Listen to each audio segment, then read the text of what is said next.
নমস্কার বন্ধুরা, তোমরা সবাই কেমন আছো? আশা করি সবাই খুব ভালো আছো। তো আমিও মোটামুটি তোমরা আশীর্বাদে ভালোই আছি। তো আবারও আয়া পড়লাম একটা নতুন ভিডিও নিয়ে।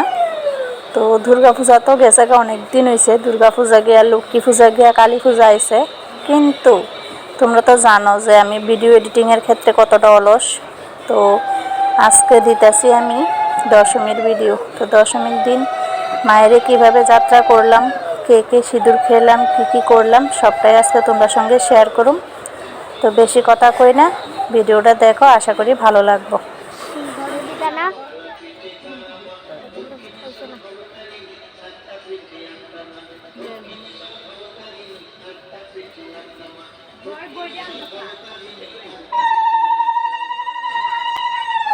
তো এই দেখো ক্যামেরাম্যান কন্টিনিউ মোবাইলটারে এত পরিমাণে লড়াইতেছে যে ভিডিও মানে কি করতাম, যাচ্ছাড়াই অবস্থা হয়ে গেছে, কন্টিনিউ মোবাইলের শুধু কাঁপাইতেছে।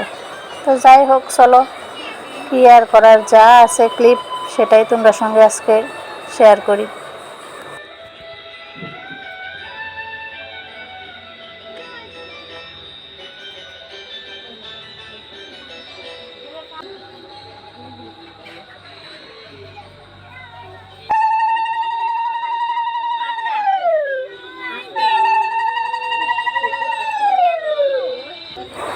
এক পাশে আমি আর মা বরণ করতেছি, আর অন্য পাশে আমার দুই মামি, এক দিদা, ছোট বোন, তারা সবাই মিলে বরণ করতেছে মায়েরে। তো এই মায়ের বরণকালে মানে বিদায় বেলা মনটা খুবই খারাপ হয়ে যায়। মনের মধ্যে একটা মানে কী কইতাম, কেমন জানি কষ্ট অনুভব হয়।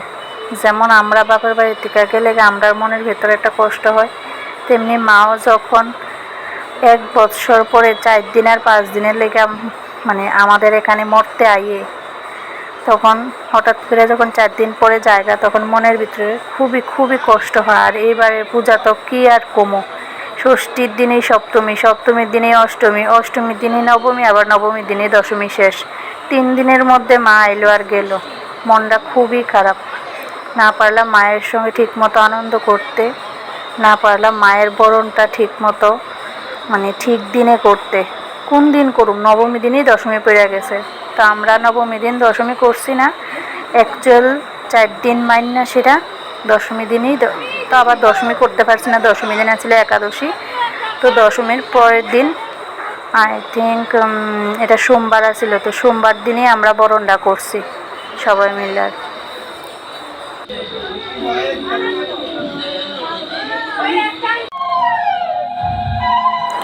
তো বরণ পর্ব মোটামুটি শেষ। এখন আমি আর মা দুর্গারে একটু মোমবাতি ধূপকাঠি দিয়া পূজা করে নিতেছি। মনে মনে যা আশা আছে মায়ের কাছে কইতাছি, মা তুমিও ভালো থাকো আর আমরাও ভালো থাকো, কারণ তুমি যদি ভালো না থাকো আমরাও তো ভালো থাকতে পারতাম না। সেই কথাটি মায়ের কাছে কইতাছি।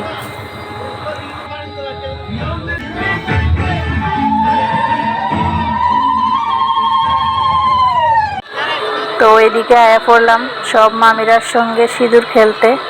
বরণ করতে গেছি, মায়ের বরণ শেষে সিঁদুর খেলতাম না, এটা কি হইতে পারে? তো আগে ছোটবেলায় শুধু দেখতাম যে মামি তারা লোকে কি সুন্দর সিঁদুর খেলতেছে। তো এখন তো আমি নিজেও সবার সঙ্গে সিঁদুর খেলতে পারি, এটার মজাটাই খুব আলাদা।